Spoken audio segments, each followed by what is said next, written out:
What's up, you guys? Welcome back to my channel. My name is Ashley. For those who are new here, hello and welcome. And for all of my returning subscribers, hey. So we are up in my kitchen because I promised you guys that I will show you how I have been baking sourdough bread. Now, I am no expert on this. However, I've been doing it for a little minute now, and I feel pretty confident in showing you guys. First things first.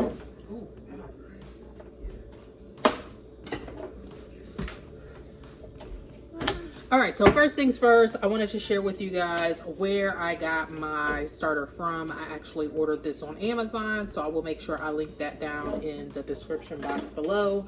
But I bought some cultures from, this is, do I even know the name of the company? It's like San Francisco somebody. Again, I'll leave it on the screen because I don't even know, child. But, oh, it's Cultures for Health. Jeez, wow, it's right there. So I went on ahead and bought some of their sourdough starter. I went through the entire process, which roughly takes about, I want to say, close to a week, 5 to 7 days to get a good, strong, bubbly start.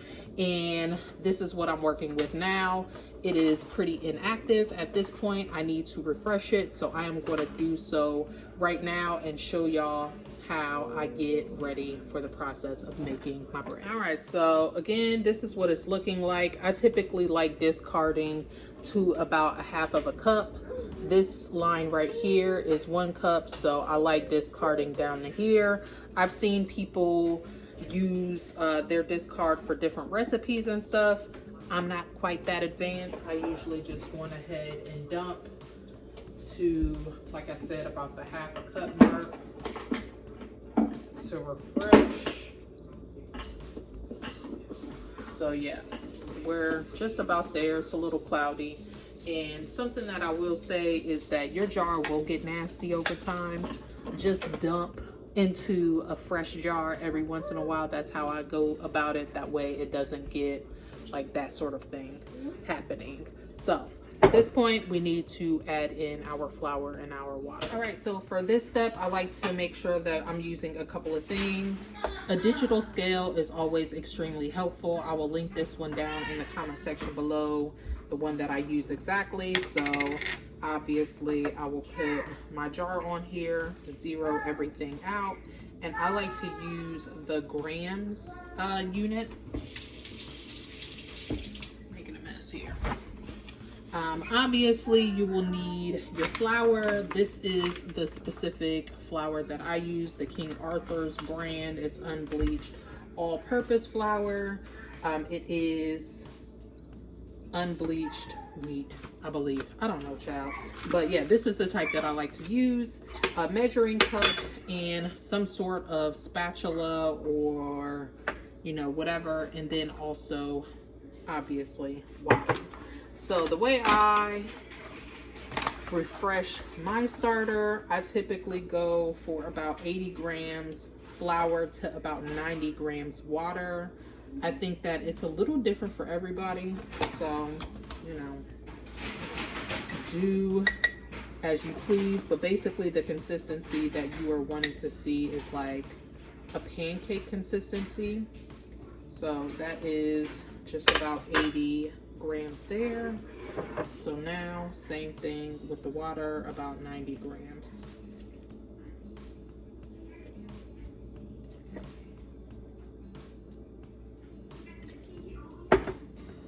we go. And then you want to mix this up.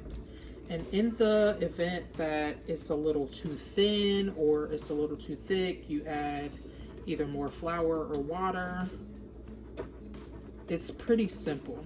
Like once you have a pretty strong starter, like you will get a hang of the consistency over time, and you'll notice just how active your starter becomes pretty immediately.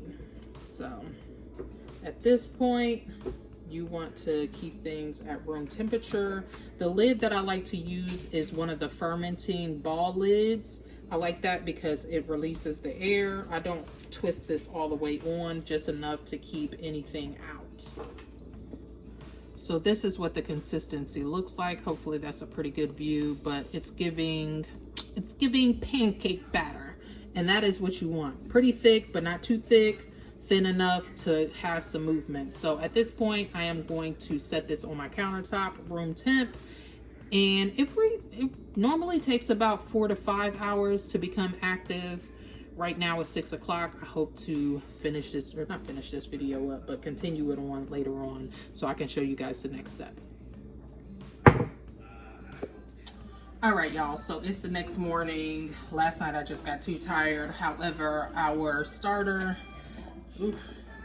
is nice, bubbly, and activated. So at this point, we can go on ahead and mix up our batch of dough. The recipe that I use, I actually picked off of Pinterest, and it has worked really, really well for me. Sometimes I add to the recipe. Sometimes I just keep it basic, the same. That way we can just use this bread for like toast and stuff like that. So again, using my digital scale, let me push you guys down so y'all can see what's going on. All right, so using my digital scale, I am going to, first of all, I'm going to link the recipe down in the description below for you guys. So zeroing this out, again, we are using grams. I'm going to add 50 grams of my starter, which I have named lovingly Starkeisha.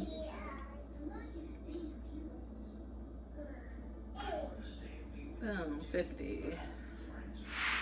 So boom, 50 grams of starter, zeroing it back out. I like to add in my water next. So 400 or 350 grams of this.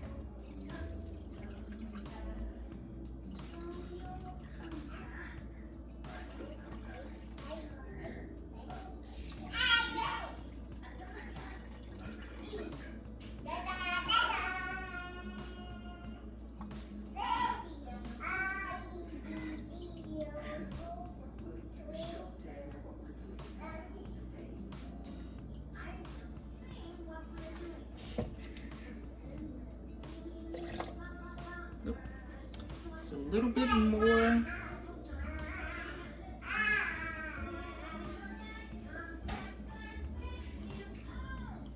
Okay, good enough.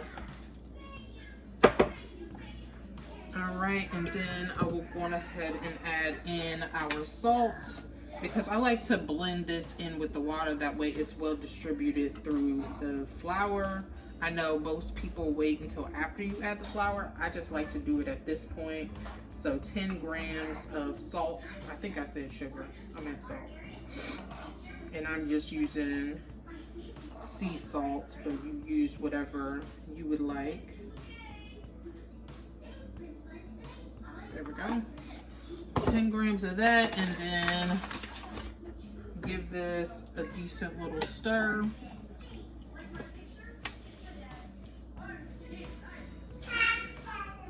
And I really am a fan of using spatulas when I'm mixing up my sourdough. It just makes things a lot easier. I know some people like to use their hands.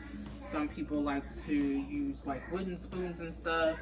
I just find that these are easier to clean. So, all right, 500 grams of flour.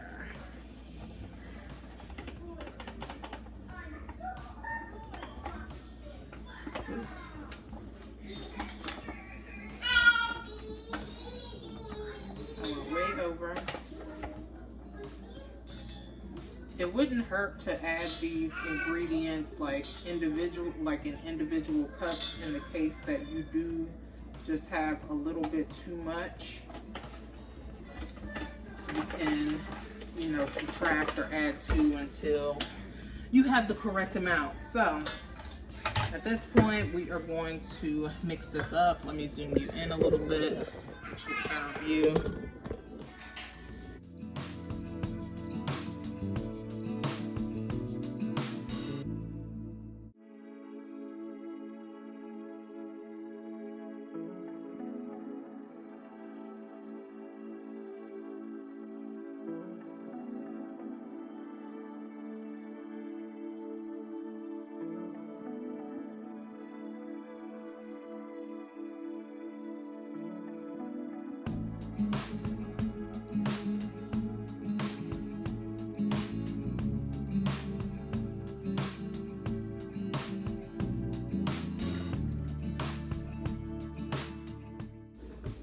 All right, now that everything is well added in, this is another reason why I like using this little spatula, because the first mix will be a little sticky. So there we go. Going ahead and scrape down any additional flour. And voila. At this point, we're going to go ahead and let this rest on the countertop for about an hour. I typically just cover it up with a dish towel, and we will be back in an hour. All right, it's been an hour. So this is what it's now looking like. Everything looks like it's somewhat come together. So now I am just using my little scraper tool here. I got this in a sourdough making kit on Amazon. I'll be sure to link that down along with everything else that I'm using down in the description down below. But I do this just a few times just to get a nice smooth ball before allowing this to do its bulk rise. It is during the day. I typically do this at night. That way this can sit overnight to rise. However, like I said last night, I was very sleepy. So I just went on ahead and went to bed. So from this point right now, it's about 10 o'clock. I will be able to check back in on this within 7 to 10 hours. So let's just say 10, 11, 12, 1, 2, 3, 4, 5, 6. I'm just going to aim for around dinner time when I am going to turn my oven on. So I'm going to cover this back up, set it on my stove, and we will be back later for the baking process. All right, so I had to do a little voiceover because the house gets a little busy. So I went on ahead and floured a surface so I can turn my dough out and begin the shaping process. This is basically the last step before you actually pop it in the oven, where you want to get one last like good kneading in, and then also just shaping your dough. I'm using a traditional bread pan, so I am doing more of like a oblong type situation, but some people do their sourdough round in like a cast iron or whatever. Just whatever works for you is what you will do. So once I get my shape down, I'm going to add some olive oil into my pan so I get a nice brown finish to my bread. And I am allowing this to rise one last time for roughly about 30 minutes. All right, this is what we're looking like. Nice and risen. Now most people like put little decorations, slits, etc. I don't do all of that. I'm doing a video. I don't do all of that. I just pretty much let it do what it's gonna do. If it splits, guess what? It eats the same. So at this point, I have oiled the pan, so there's plenty of olive oil all the way around, so it should slip out pretty easily. So now my stove has been going, preheating at 425. I'm gonna pop this in there for 45 minutes and I will show you what the completed loaf looks like. All right, you guys, here is our finished loaf. Again, not perfect. You can see that it has split, but again, that really doesn't matter to me. What matters is I have bread.